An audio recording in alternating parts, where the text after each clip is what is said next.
Blog Talk Radio.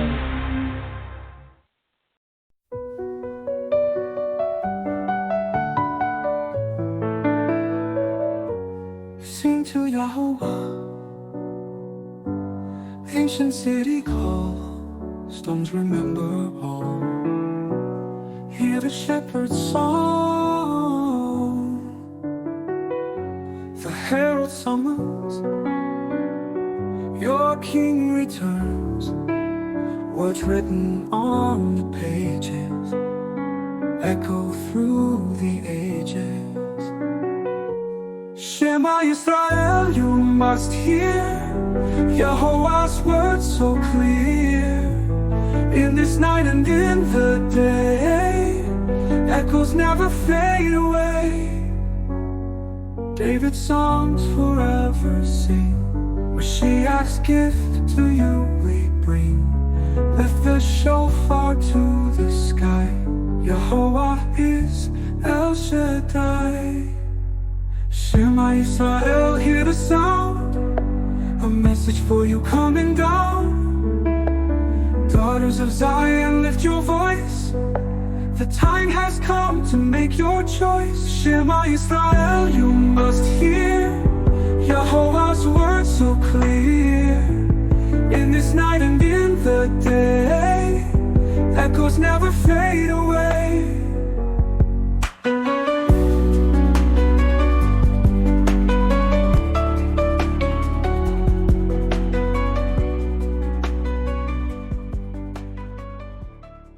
Well, good evening and welcome to Yahowah. It's my pleasure to be with you. We have Kirk and Dee with us this evening.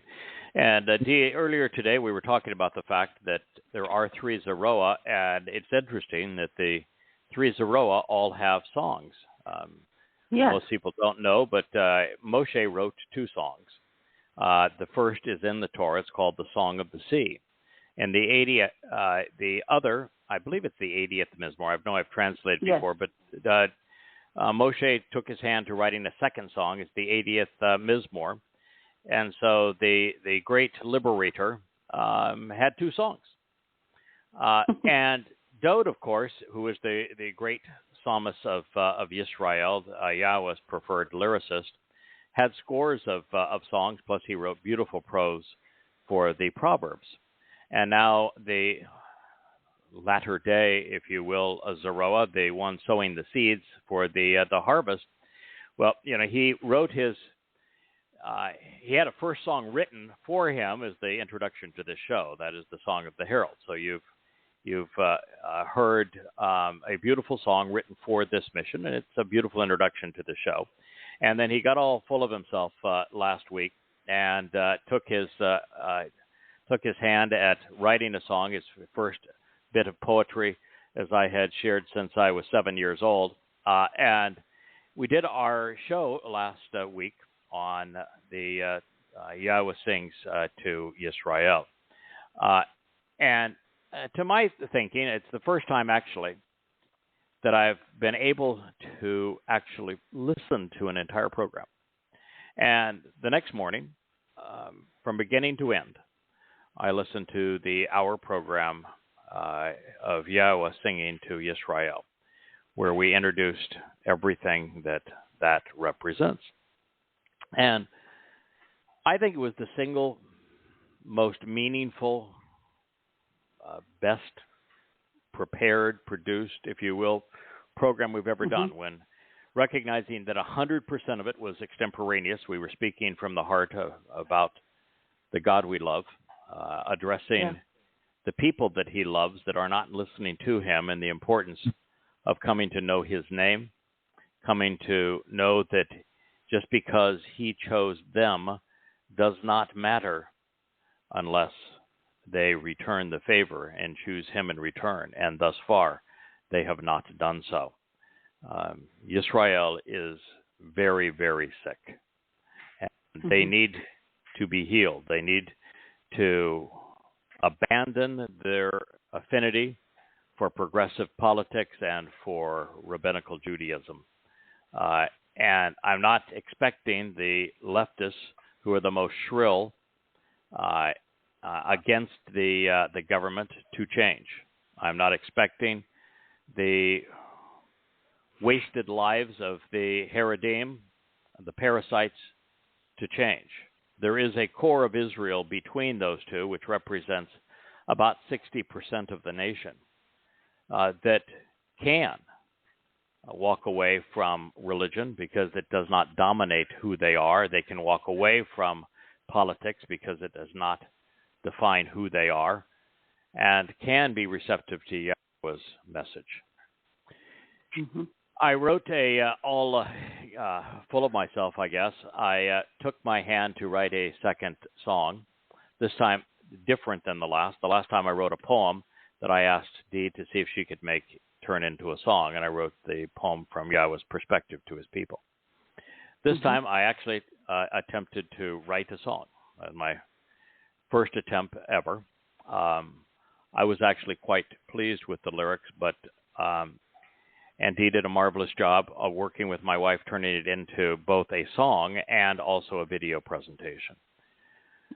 We were going to do today's program on it, but some issues came up, and we were otherwise distracted. But in its initial phase, it is exceedingly powerful. It is one of those things that we will do next week, and it's one of those things that I like to introduce now, because the first time I played it, I thought it was good.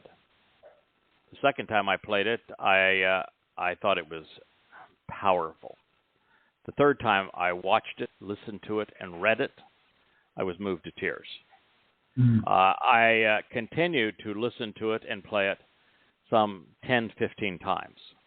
Each time it was more powerful in its impact.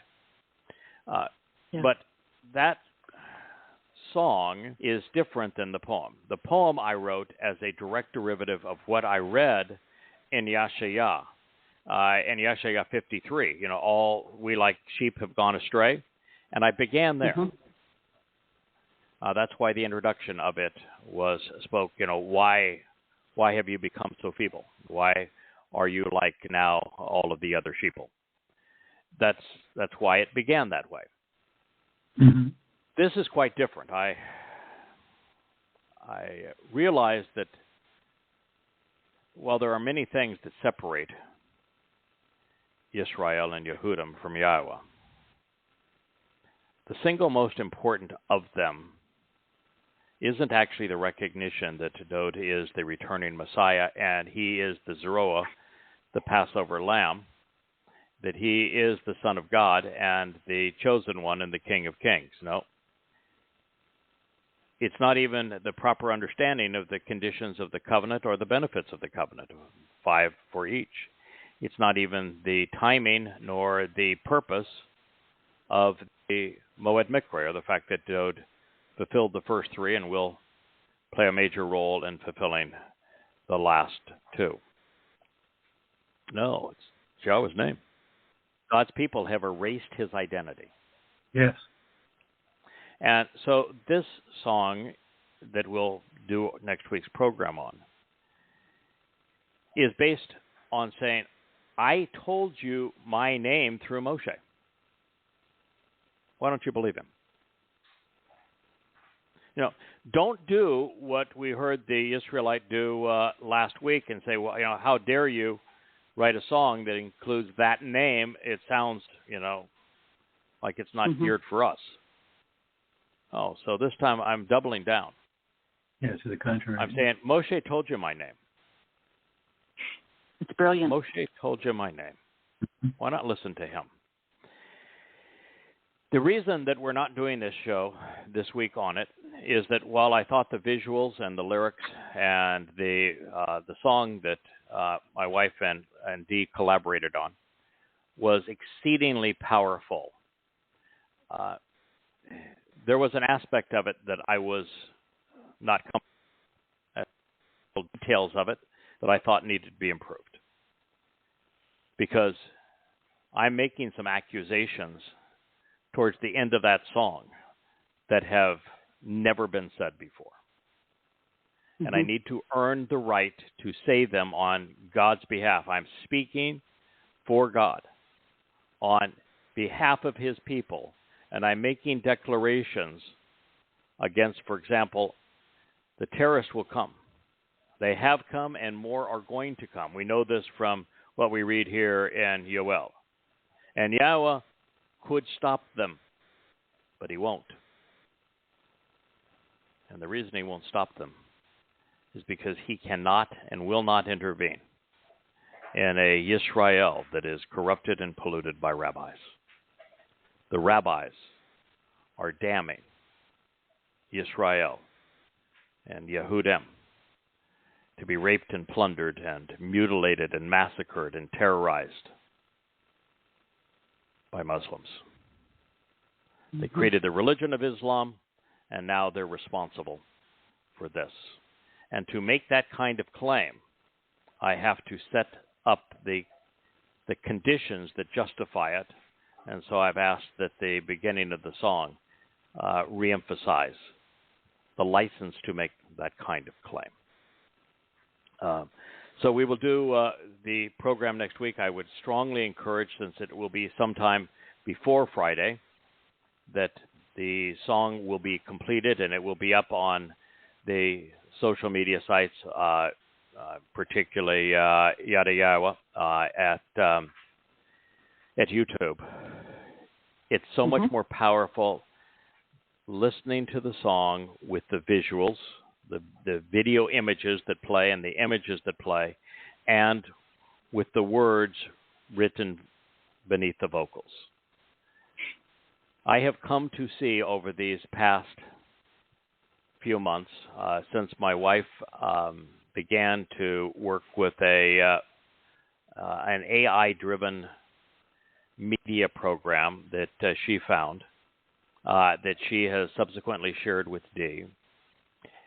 I have come to find that this collaboration between visual images, powerful visual images, the spoken word, and the written word, all interlaced together, is the single most powerful communication medium ever. And it is how we are disseminating this message. It is the way we become Yahowah's voice to the world. And it is, while not the depth of the books needed, because they provide all the legitimacy and the insights that we have drawn are not only presented in those books, but explained in those books. But it is the voice that brings people to Yahowah, to Yahowah, to Yahowah.com, and to the written text. So they are very powerful. We'll do next week's show on them. That said, I would like to introduce this show as an ode to and great applause to BB's beeper bombs. That must be the most ingenious thing I have witnessed in a very long time. That after hearing Nesrela nuts,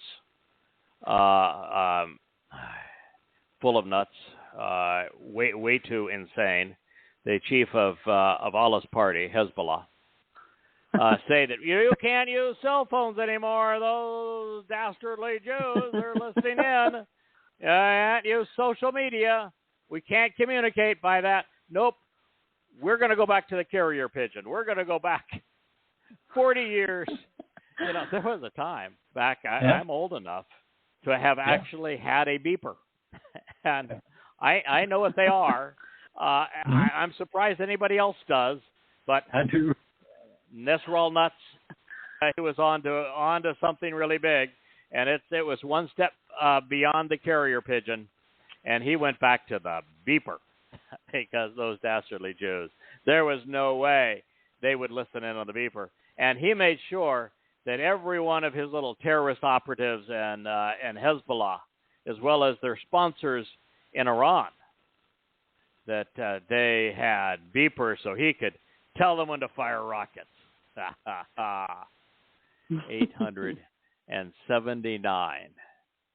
879. This is according to Hezbollah intelligence itself. 879. Hezbollah thugs, terrorists, would-be mass murderers of Jews dead from beepers. Wow.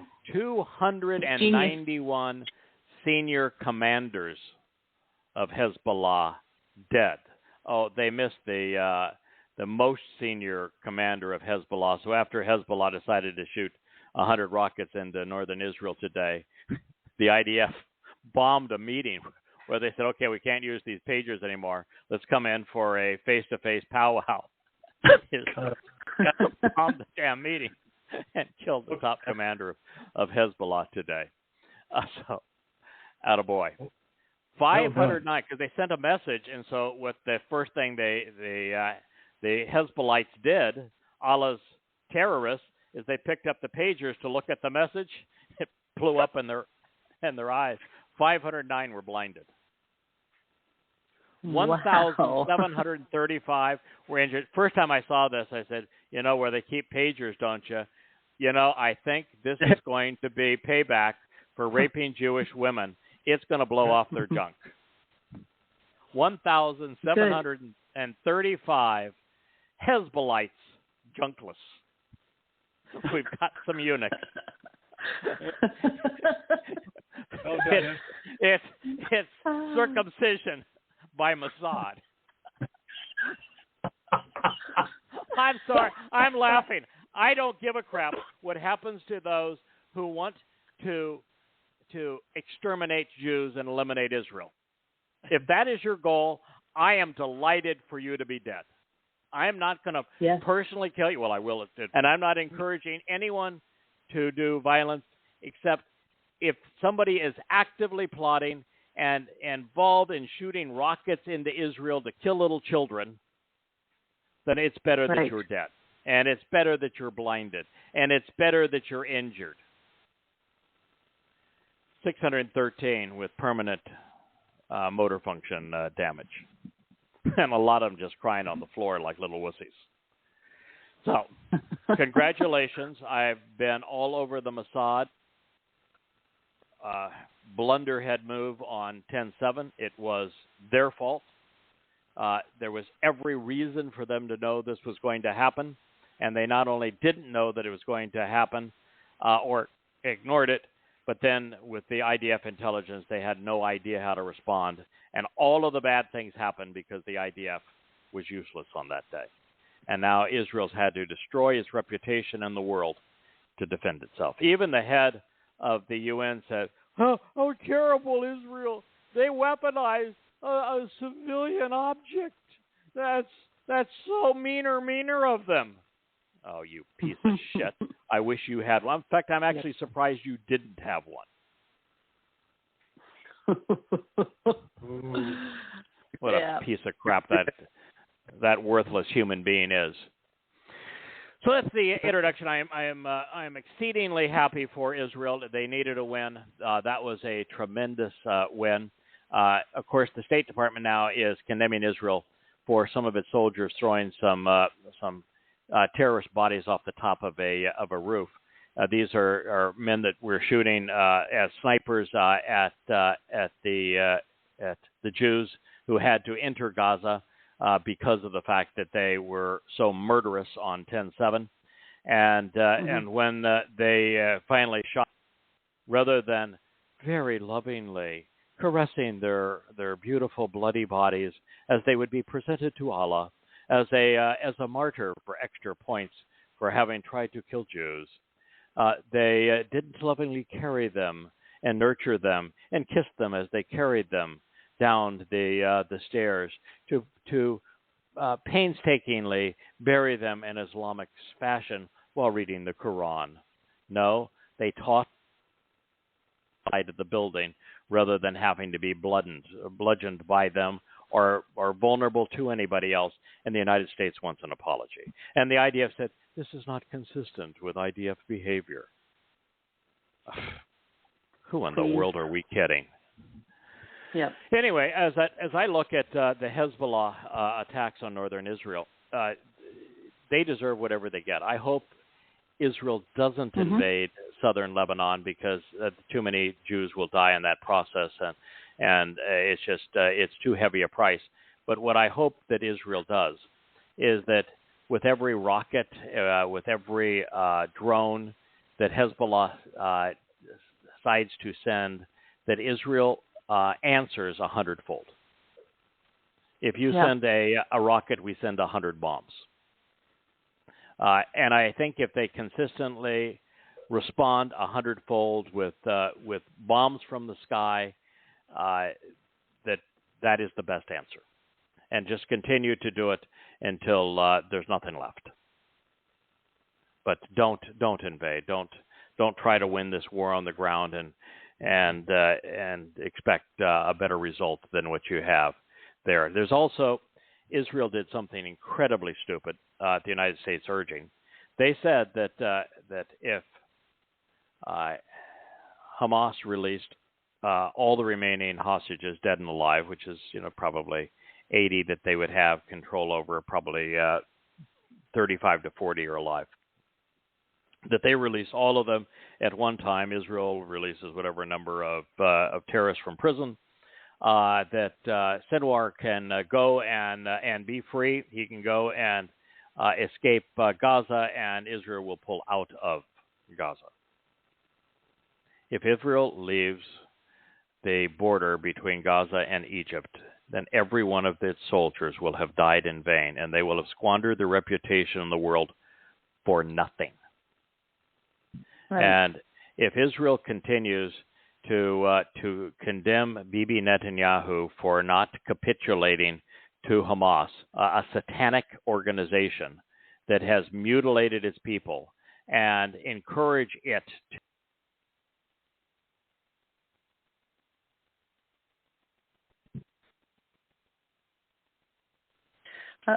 sounds like we lost Yada. Hopefully he'll be able to make it back on here in a minute. Yeah, I'm sure he will. So, Kirk, what did you think about this business with the pagers? I thought it was genius. I thought it was. I didn't know you could do that. I was amazed, and they didn't either. So, yeah, it's revolutionary in warfare. It's never been done before. Pagers. I mean, you had to buy some. But, and then they started using radios and other stuff, electronic equipment. I saw this meme that was describing two Bedouins in a desert, and they were playing with some sticks and rocks, and it said, good thing we got rid of all of that Israeli technology. Because, you go back to the Stone Age without Israel's technology, so. Yeah. Very interesting. Yeah. So the song that Yada is talking about, we have almost finished. It'll be up on the YouTube in a few days. I have a couple edits to do and run it by Leah, and we're going to work on a even better video than what's currently there. So I'm excited for you guys to see it. And I wanted to point out that Mike translated, my friend Mike Gunnick, he translated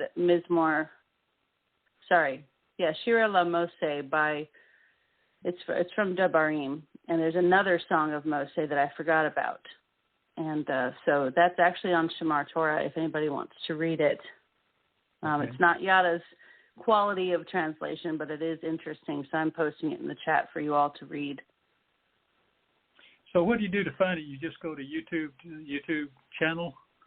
Google that when the song is published, you'll go to the Yahowah YouTube channel, and it'll be up there, and we'll make an announcement on social media for everyone to find it. Okay. Yeah. I can do that. Yeah, if you want to find us on YouTube, we have two channels currently. We have at Yahowah, and we have at Yahowah.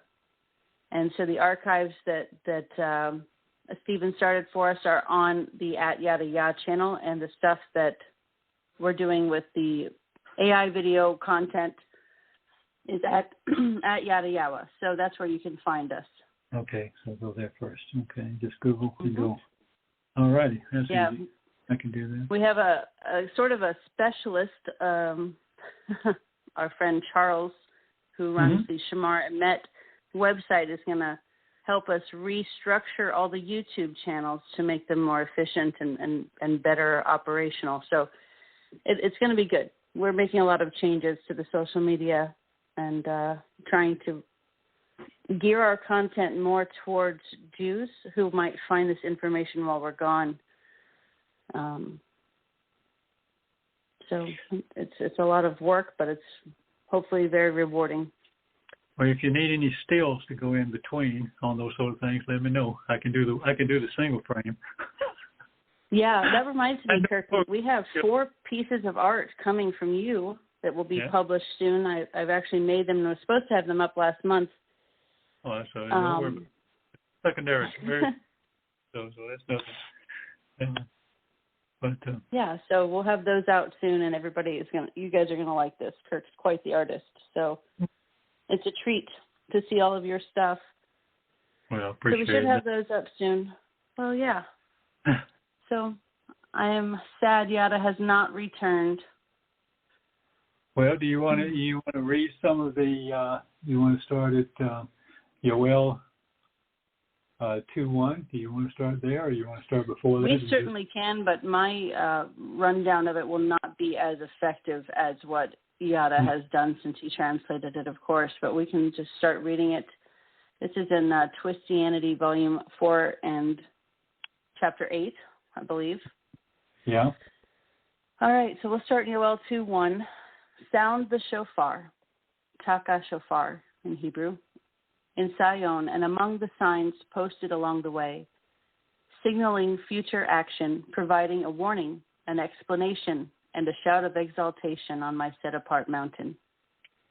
Be roused to anger, all of you who live in the land, because the day of Yahweh's return is near. It will be a day of darkness, during a time of ignorance and confusion, when much is obscured, when there is a reduction of the sun's light, a day of obscuring phenomenon, gloomy and miserable, similar to the swarthy blackness which is spread out upon the mountains, with an enormous number of dim-witted and unenlightened people, so numerous as to be uncountable, the likes of which has not existed previously, even to the dawn of time. And after this, it will never occur again throughout the years, generation unto generation. You got any comments about that, Kirk? I tell you, no, just go ahead and finish all the way through, what is it, through 2:9? No, 2:10. 2:9? Okay. Yeah, then we'll read the commentary after that, and then we'll be fine. Okay. Let's see. I think it skips here. I'm sorry I'm so woefully unprepared. I actually didn't sleep much last night, and I'm actually quite tired, so I apologize for my stammering. All right, so 2:3. As they approach, fire will consume them, and behind them a flame blazes as the land and earth comes to resemble Gan Eden, the garden of joy before them. Behind them is a desolate and unpopulated wasteland clothed in horror, and in addition, there is no escape or deliverance for them. 2:4. There will be what could be compared to the appearance of swift military transports and warplanes. This phenomenon could be perceived as being similar to armored personnel carriers and mobile cavalry, especially pertaining to the way they run and are driven in pursuit of their foes. As with the loud roaring and thunderous rumbling of these wheeled military vehicles upon the summits of the mountains, their leaders seek the high ground. As they leap about, springing into the air, like the crackling of a flame, of fire devouring stubble, such is the nature of this multitude of people, this vast and severe throng of militants, drawn up, aligned, and arranged for war. You really can't get more clear, like who is being addressed here. Just Absolutely. The characteristics, the behavior, the movements. It's extremely accurate for Islamic terrorists. From their presence, the people tremble and shake, writhing in anguish, terrorized and tormented. Every face becomes flushed and pale. Like warriors, they charge ahead, quickly chasing their prey. As men of war equipped with weapons, They scale barriers, protective barricades, blockades, and walls. Each individual travels in his own route for the cause. They do not renounce their pledge nor swerve from their path or conduct. Walking around with their weapons, they attack without relenting. They rush into the city from within the walls and barriers, running into the houses by climbing through the windows, entering like thieves. I want to take a moment to talk about this for a second, if you don't mind, Kirk, because if you look at some of the footage of the way these militants operate, this is exactly how they do it. The IDF, the IDF has released video footage that was recorded by Hamas themselves and by Hezbollah insurgents, and they run around in rubble, in sandals and plain clothes. These are often not even military. These are just civilians in Gaza running around in rubble, shooting through actual windows. I mean, I have seen video footage of this exact thing. Yeah, you couldn't get any closer. It's like a literal writing of reporting of what is on those films that we all know. Can I just share one little story? I once, Please. I had an art school, and I hired teachers, and one of the teachers I hired was a military guy, retired, and he was telling me one day, he sat down and told me the story of him in Korea, in the Korean War, when he was 17, 18 years old, and they were sent off to war. And he described, he was with that division that in North Korea, or fighting in Korea, that had to retreat. When they were fighting the Chinese had sent, he said, over the horizon there were 300,000 troops over the other side of the mountain. And when they came down and attacked them, they weren't really concerned because the numbers were so big, because they had such superior weapons. But what they didn't realize until they were in the middle of the battle, he said, all the bullets we had, we would fire and fire and fire and fire, and we would wipe out a lot of these Korean soldiers coming down, or the Chinese soldiers. And he said, what you don't understand is our guns would get so hot they wouldn't work. And if these soldiers were killed, they would notice that they didn't even have a gun. All they had was a training gun, a piece of wood that they would march with. And they found out that the Chinese behind them were telling them to go down and charge regardless, or else they were going to shoot them. So they came on down the hill. And that's, I always remember that story, because when we start talking about what's going to happen to Israel, these people, they don't care. They think they're going to heaven or whatever they think. And they're going to be charging down. They're motivated. They were probably on some type of drug like the ones were on the 7th.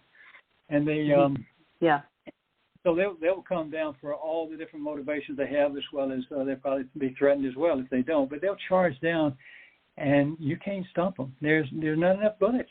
If you had enough bullets, you couldn't fire. You just don't. Just like 2:8 says, without relenting, they will attack. Yeah. So it's a horrible picture. It is a horrible picture that Yahowah is describing here, or Yoel is describing here. So. Yeah. Guys, can you hear me now? Am I back on my phone? Yes, hi.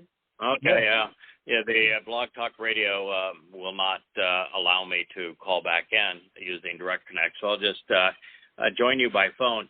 What passage? It sounds like you went back to beginning of Yoel 2, which is what our intent was. How far had you gotten? And I'll rejoin you where you are. 2:9. I stopped after. Okay, 2:9 is where we're at. 2:9. Okay, so they rush into the walking around with their weapons. They attack without relenting. They rush into the city from within the walls and barriers, running into the houses, like climbing through the windows, entering like thieves, which is exactly what your video, when you produced it on October 7th, is precisely what has happened. However, this was not a prophecy pertaining to October 7th. Right. No, it was, but it's their style. Yeah. Yes. This prophecy pertains this prophecy pertains to what's going to happen in 2027, 4 years after this. Not quite 4 years, because I think it'll be in June rather than October. But it will be somewhere between 100 times and 1,000 times what happened on October 7th. Yes. Yahowah says that this attack will be the single greatest atrocity in human history. Wow. So while from just a savagery point of view, terrorists mutilating children, burning people alive, gang raping women, abducting elderly people and babies, and torturing them, mass murdering. This was probably the most grotesque, savage attack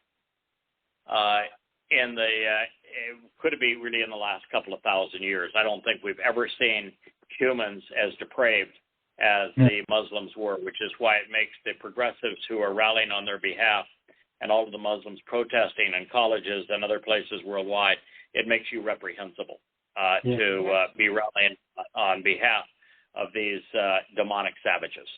Totally agree. Right. What Yahowah is saying is that what's going to happen will be worse than the Holocaust. 6 million Jewish men, women, and children, and 1 million of them babies, were murdered by the Nazis during the Holocaust. Not just the Nazis; they were murdered by Europeans during the Holocaust. Yes. Therefore, we will expect more than 6 million Jews to die. Right. And that is possible only if we witness a 1,000-fold increase, at least 100 to 1,000-fold increase, because what's going to occur is what I have predicted time and time again based upon Yahowah's description.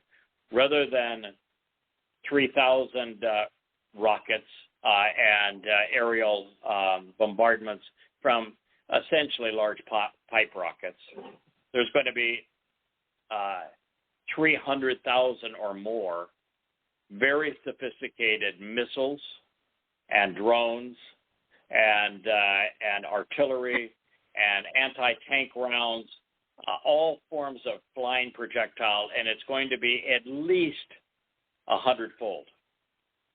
And the Iron Dome is not built for that. In fact, the Iron Dome already has trouble with drones, and there will be hypersonic missiles.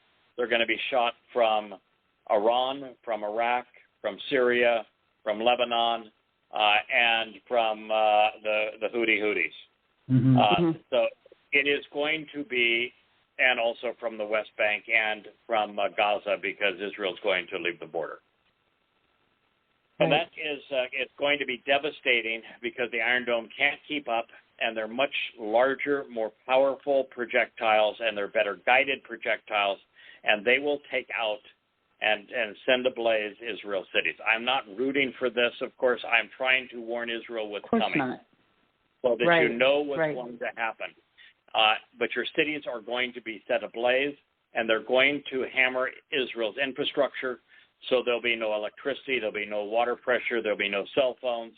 You're going to be devastated. And you might say, yeah, but Hezbollah and Lebanon will be sent back to the Stone Age. That is true, so what? What do you care? Really? Yeah. If you're going to have that many Jews are going to be attacked and die, and their cities destroyed, what do you care that the opposing force is humbled and punished? It really doesn't matter. I don't care how many of them die. They're all going to be killed when Yahowah returns with Joe the Messiah anyway. Yes. But what matters is precious Jewish lives are going to be lost. Right. And at the same time they bombard the large cities and the infrastructure, they're going to come in not with 3,000 lightly armed Islamic terrorists marauding through windows and with RPGs and rifles. They're going to come in with at least 300,000 jihadists and could be as many as 3 million. Yeah, how do you stop that? Flooding into eastern Israel, southern Israel, and northern Israel, and also with Turkey coming in from the coast. This is what Israel is against. This is what the prophet Yoel is laying out before God's people. He wants you to know what's going to happen, and it's because, as I wrote in the song we'll play next week, Yahowah could intervene,